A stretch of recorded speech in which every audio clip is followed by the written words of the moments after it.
425장 주님의 뜻을 이루소서.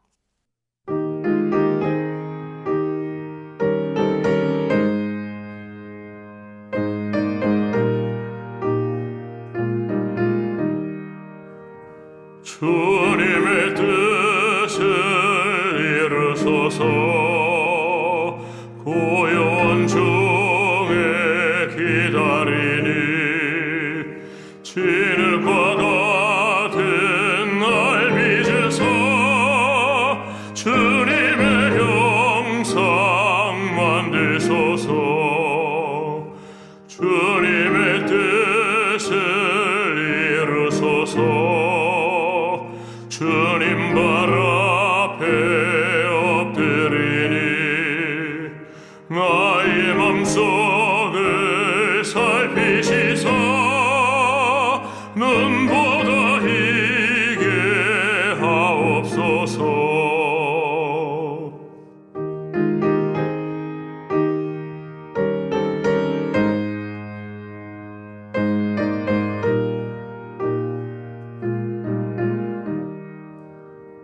주님의 뜻을 이루소서. 병들어 몸이 피곤할 때 권능의 손을 내게 펴서 강건케 하여 주옵소서. 주님의 뜻을 이루소서. 온전히 나를 주장하사 주님과 함께 동행함을 만민이 알게 하옵소서.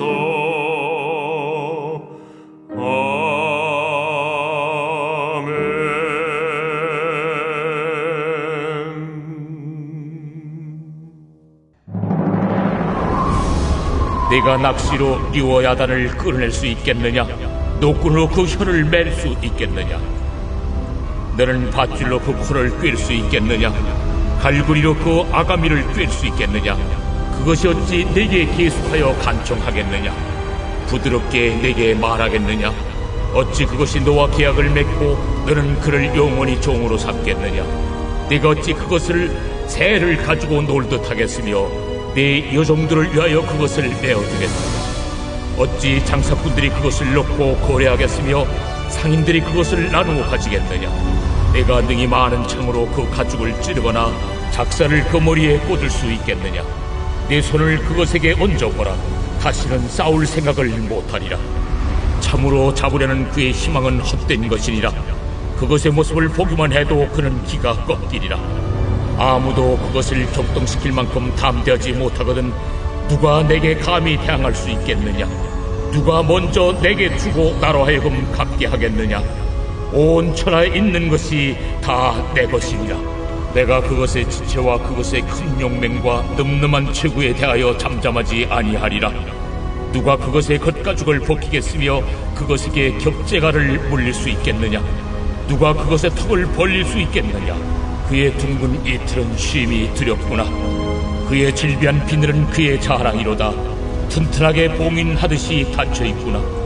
그것들이 서로 달라붙어 있어 바람이 그 사이로 지나가지 못하는구나.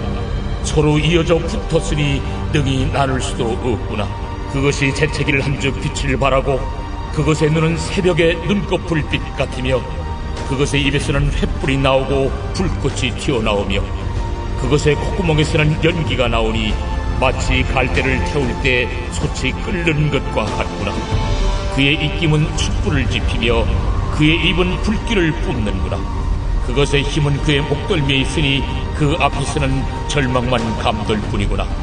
그것의 살껍질은 서로 밀착되어 탄탄하며 움직이지 않는구나. 그것의 가슴은 돌처럼 튼튼하며 맷돌 아랫짝같이 튼튼하구나. 그것이 일어나면 용사라도 두려워하며 달아나리라. 칼이 그에게 꽂혀도 소용이 없고 창이나 투창이나 화살촉도 꽂히지 못하는구나. 그것이 쇠를 지푸라기같이 노슬 썩은 나무같이 여기니 화살이라도 그것을 물리치지 못하겠고 물맷돌도 그것에게는 겨같이 되는구나. 그것은 몽둥이도 지푸라기같이 여기고 창이 날아오는 소리를 우습게 여기며 그것의 아래쪽에는 날카로운 토기 조각 같은 것이 달려있고 그것이 지나갈 때는 진흙바닥에 도리깨로 친 자국을 남기는구나. 깊은 물을 솥에 물이 끓음같게 하며 바다를 지름병같이 다루는도다. 그것의 뒤에서 빛나는 물줄기가 나오니 그는 깊은 바다를 백발로 만드는구나. 세상에는 그것과 비할 것이 없으니 그것은 두려움이 없는 것으로 지음받았구나. 그것은 모든 높은 자를 내려다보며 모든 교만한 자들에게 군림하는 왕이니라. 욥기 38장부터 오늘 함께 읽은 41장까지는 욥기서의 핵심이라고 할 수 있는 하나님의 말씀이 전개됩니다. 이제까지 침묵을 지키시던 하나님께서 지난 38장을 보면 폭풍 가운데 나타나셔서 욥을 비롯한 사람들에게 말씀하셨습니다. 38장에서는 하나님의 무한하신 능력과 인간의 무력함이 확연하게 대조가 되어 나타나고 있죠. 이어지는 39장과 40장에서는 하나님께서는 생태계를 주관하시는 하나님의 위대하심을 나타내시면서 동시에 동물들의 삶에 대한 물음을 욥에게 던져주셨습니다. 하지만 욥은 하나님의 물음들에 대해서 쉽게 대답할 수가 없었죠. 그러나 하나님께서는 욥의 침묵함에도 불구하고 이 다양하고도 풍자적인 묘사들을 통해서 욥을 깨우치셨습니다. 예컨대 거대한 몸짓을 가진 베헤못, 이 오늘날 하마도 같은 이 동물인데 베헤못도 하나님의 능력에 복종한다는 것을 말씀하시면서 결국 하나님 앞에 순종하는 것이 인간의 본분이라는 것을 교훈하셨던 겁니다. 이제 이어지는 41장에서는 이 전장에 나왔던 베헤못이 리워야단, 즉 오늘날 악어와 같은 형상을 지닌 동물로 바뀌면서 하나님의 위대하신 주권과 능력을 보다 더욱더 강조하며 설명하고 있습니다. 이 41장에서는 하나님은 특히 더욱더 강력한 어조를 통해서 리워야단의 위용과 이 강력함을 더욱 뚜렷하게 부각시키고 계십니다. 그렇게 하심으로써 상대적으로 연약한 인간의 연약함, 인간의 한계를 은연중에 지적하고 계시는 것이죠. 먼저 1절부터 9절의 말씀을 보면 악어의 강력한 위력에 대해서 언급하고 있습니다. 1절을 보면 내가 낚시로 리워야단을 끌어낼 수 있겠느냐, 노끈으로 그 혀를 맬 수 있겠느냐라고 말씀합니다. 사람들이 악어를 잡기 위해서 어떠한 시도를 한다고 해도 그것은 결국 실패로 끝나게 될 것입니다. 왜냐하면 인간이 악어를 다룬다는 것은 너무나 어려운 일이기 때문이죠. 이 지상과 수중에 관계없이 가장 잔인하고 포악한 동물 중에 하나가 바로 악어입니다. 유순하고 부드러움과는 전혀 상관이 없고 포악하고 잔인한 것만이 바로 악어의 상징이겠죠. 본문에 나오는 리워야단의 경우도 마찬가지였을 겁니다.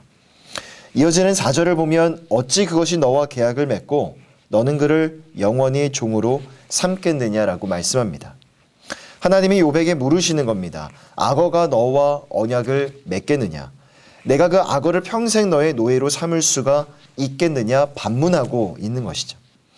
4절의 말씀은 인간이 사나운 맹수들과 통하는 어떤 계약적인 호의도 어떠한 소통할 수 있는 관계도 없다는 것을 암시하고 있습니다.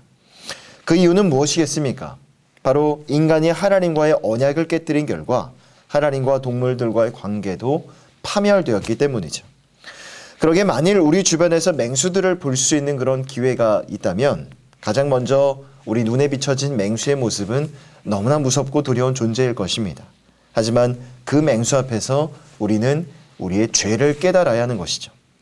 왜냐하면 창세기 1장 28절을 보면 하나님이 인간을 창조하시고 인간에게 땅의 모든 생물을 다스릴 수 있는 권세와 능력을 주셨지만 인간의 죄로 인하여 그 권세와 능력이 깨어져 버렸기 때문입니다. 계속해서 8절의 말씀을 보면 내 손을 그것에게 얹어보라. 다시는 싸울 생각을 못하리라. 하나님은 이어서 인간이 리워야단을 잡을 수 없을 것이라고도 말씀합니다. 결국 하나님의 피조물에 불과한 리워야단도 인간이 감당하지 못하고 그 앞에 무능한 인간이 아무것도 할 수 없는 인간이 어찌 창조자요 구원자이신 하나님께 항변할 수 있겠느냐. 하나님은 그것을 책망하고 계시는 겁니다. 또한 10절과 11절을 보면 아무도 그것을 격동시킬 만큼 담대하지 못하거든 누가 내게 감히 대항할 수 있겠느냐? 누가 먼저 내게 주고 나로 하여금 갚게 하겠느냐? 온 천하에 있는 것이 다 내 것이니라 라고 말씀합니다. 또 하나님께서는 이 세상에 있는 모든 것이 다 하나님의 것이라고 말씀합니다. 이 말씀은 하나님이 이 세상 모든 만물을 지으신 만물의 주관자라는 뜻이죠. 결국 사람이 아무리 많은 능력과 아무리 많은 지혜와 재물을 가졌다 할지라도 그것은 스스로가 스스로의 능력으로 만든 것이 아니라 하나님이 만드신 것이고 하나님이 주신 것이기 때문에 하나님 앞에서 그 어떤 것도 자랑할 수가 없고 또한 자랑해서도 안 된다는 것이죠. 여러분, 이것이 바로 오늘 본문 41장 전반부의 말씀을 통해서 우리가 얻을 수 있는 교훈입니다. 12절 이후의 말씀에도 계속해서 리워야단의 생태에 대한 묘사가 이어지고 있습니다. 특히나 리워야단의 강력한 구조와 위력에 대한 격정적인 묘사가 계속 나타나고 있는데 그 앞에서 인간이라는 존재가 얼마나 작고 연약하며 하찮은 존재인가라는 것을 교훈하고 있습니다. 그런데 본문의 말씀을 자세히 살펴보면 본문에 나타난 이 악어의 구조와 위력에 대한 묘사는 다소 과장이 되고 또한 공상적인 분위기로 나타나는 것을 살펴볼 수 있습니다. 예컨대 18절을 보면 그것이 재채기를 한즉 빛을 발하고 19절입니다. 그것의 입에서는 횃불이 나오고 불꽃이 튀어나오며 또한 21절을 보면 그의 입김은 숯불을 지피며 그의 입은 불길을 뿜는구나 라고 말씀합니다. 결국 이러한 공상적인 표현들은 그렇게 위력이 있는 대단해 보이는 리워야단조차도 창조하시고 능히 다스리시는 하나님의 능력을 더욱 크게 나타내 보이고자 하시는 하나님의 의도가 명백히 담겨져 있는 부분이라고 할 수가 있죠. 또한 마지막 33절과 44절을 보면 이렇게 말씀합니다. 세상에는 그것과 비할 것이 없으니 그것은 두려움이 없는 것으로 지음받았구나. 그것은 모든 높은 자를 내려다보시며 모든 교만한 자들에게 군림하는 왕이니라. 특별히 본장에 나타난 리워야단의 모습은 강력하고도 견고하며 두려울 것이 없는 교만의 왕으로도 묘사되고 있습니다. 자, 그럼 악어를 교만의 왕으로 묘사한 하나님의 의도, 묘사한 그 이유는 무엇이겠습니까? 그렇게 교만할 정도로 힘이 강력한 리워야단도 하나님 앞에서는 복종할 수가 없는 피조물이라는 거죠. 그런데 그보다 더 연약한 욥을 바로 그 앞에다 세우시는 겁니다. 즉 고난의 문제 앞에서 그동안 자신의 의를 주장하며 교만의 죄를 쌓아왔던 욥에게 하나님은 회개와 순종을 강력히 촉구하고 계시는 겁니다. 결국 하나님께서는 욥기의 마지막까지 욥에게 고난의 원인에 대한 직접적인 답변을 그에게 주시지는 않으셨습니다.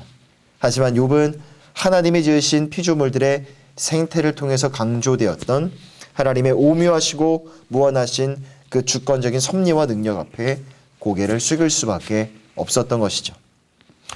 그러기에 하나님이 욥에게 말씀하시는 이 욥기 후반부의 내용들은요, 하나님의 절대적인 주권과 그에 대한 인간의 전적인 순종이라는 욥기 전체의 주제를 가장 분명하게 암시하고 도출시킴으로써 욥기의 결론 부분을 완성해 가고 있는 것입니다. 그리고 이어지는 마지막 욥기 42장에서는 하나님의 교훈을 들은 욥이 최종적으로 하나님 앞에 회개했고 하나님의 축복이 갑절로 그에게 임하는 장면이 나타나고 있습니다. 지난 2월부터 새벽마다 묵상했던 욥기서는 표면적으로 보면 욥이 당면한, 욥이 겪고 있는 고난의 문제를 다루고 있습니다. 하지만 고난이라는 것은 인간이 이 세상을 살아가는 동안에 겪어야 되는 하나의 상황일 뿐이지 궁극적으로 인간을 향한 하나님의 절대적이고 주권적인 섭리와 하나님의 뜻 앞에서 인간이 취해야 될 마땅한 자세와 태도는 무엇인가? 여러분, 그것을 알려주는 책이 바로 우리가 함께 한 달 반 동안 살펴본 욥기서의 말씀입니다. 그러기에 하나님께서 욥에게 욥이 왜 고난을 받고 있는지, 고난 이후에 어떤 일이 일어나게 되는가, 아니면 고난의 순간을 어떻게 해결해야 되는가, 이런 류의 답변을 주시기보다는 그보다 더 큰 관점으로 더 큰 차원에서 궁극적이고 원론적인 답변을 그에게 주셨던 것입니다. 실로 우리는 인생을 살아가면서 하나님이 만드신 광대한 피조물들의 형상들을 바라볼 때 그것을 이루신 하나님의 놀랍고도 오묘한 섭리에 감탄하지 않을 수가 없습니다. 또한 지극히 미약하고 제한적인 우리의 모습, 우리의 연약한 모습에 탄식할 수밖에 없죠. 때로는 삶의 자리에서 일어나는 일들을 쉽게 이해할 수가 없고요. 또한 나를 둘러싼 상황과 형편들이 다른 사람과 비교해 보았을 때 한없이 불합리해 보이고 타당하지 못하다 여길 때도 종종 있을 겁니다. 그런데 지난 한 달 반 동안 욥기서를 묵상하면서 욥기서의 말씀이 우리에게 주는 교훈은 바로 이것입니다. 하나님 앞에서 우리의 존재가 크게 지음을 받았든 작게 지음을 받았든 우리 삶에 일어나는 모든 일들도 결국 모든 것이 하나님의 주권적인 섭리 안에서 일어난 일들이라는 겁니다. 그러기에 그 하나님 앞에서 우리의 역할은, 우리가 해야 될 일들은 무엇이겠습니까? 나의 작고 연약함을 인정하고 하나님의 섭리와 하나님의 뜻에 주목하는 것이죠. 지금 비록 잘 드러나지 않을지라도 내 삶을 향한 하나님의 놀라운 섭리가 있을 것이다 라는 걸 고백하고 그 섭리와 뜻에 순종하고자 하는 자세입니다. 하나님이 욥에게 보고 싶으셨던 모습이 바로 그런 모습이고, 우리 삶에 오늘날 고난을 겪고 있는 누군가가 있다면 그런 고난 중에서 하나님이 우리 가운데 원하시는, 요구하시는 모습이 바로 그러한 모습일 것입니다.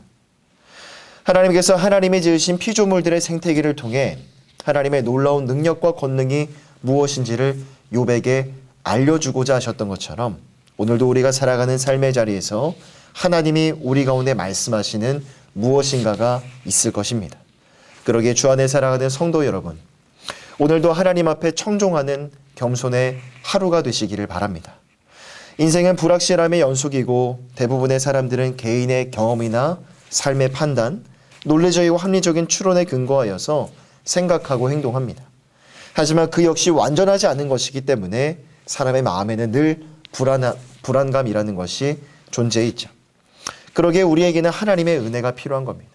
하나님의 도우심이 필요하고 하나님의 돌보심이 오늘 살아가는 우리의 삶의 자리, 삶의 시간에도 반드시 필요합니다. 부디 나의 제한된 이성과 경험으로 하나님의 무한하신 주권적인 섭리를 이해하고 판단하려 하는 것이 아니라 겸손한 자세로 하나님의 말씀과 하나님의 음성에 귀를 기울이시며 오늘 우리의 삶에 일어나는 모든 일들을 나의 관점이 아니라 하나님의 주권 안에서 이해하고 해석하시는 이 새벽의 모든 성도님들 다 되시기를 주님의 이름으로 간절히 부탁드립니다. 기도하겠습니다. 사랑과 은혜가 풍성하신 하나님, 우리 삶에 일어나는 일들을 다 이해할 수 없고 또한 그렇게 불완전한 인생 가운데 여전히 살아가야만 하는 것이 우리 인간의 연약함입니다. 그러나 지금도 보이지 않는 곳에서 우리의 삶을 돌아보고 계시고 붙들고 계시며 선하고 바른 길로 인도해 가시는 하나님의 주권과 하나님의 섭리 때문에 우리는 오늘을 또한 믿음으로 살아갑니다. 욥에게 왜 고난을 주셨는지 구체적으로 말씀하시기보다 하나님이 얼마나 크고 놀랍고 권능이 있는 분이신지를 그에게 말씀해 주신 주님, 우리 삶에 일어나는 모든 일들 앞에서 불평하고 괴로움을 토로하기만 했던 우리 삶의 연약함을 주님 앞에 고백하오니 불쌍히 여겨주시고 인생의 빛과 어둠을 주관하고 계시고 고난을 넘어 진정한 기쁨과 평안의 시간으로 우리의 삶을 인도해 주실 주님의 탁월하고도 확실한 계획과 섭리를 믿으며 오늘 하루를 살아가는 이 새벽의 모든 성도들 다 되어줄 수 있도록 인도하여 주시옵소서. 감사드리며 우리 주 예수 그리스도의 이름으로 간절히 기도하오며 지금은 우리 주 예수님의 은혜와 하나님의 사랑하심과 성령 하나님의 교통하심의 은혜가 지금도 우리의 삶을 향하고 있는 하나님의 주권적인 섭리와 계획과 뜻 안에서 우리 삶의 모든 일어나는 일들을 이해하고 바라보기를 결단하고 소망하는 예수 믿는 성도들 머리 위에 이 은혜가 영원토록 함께 있을지어다. 아멘.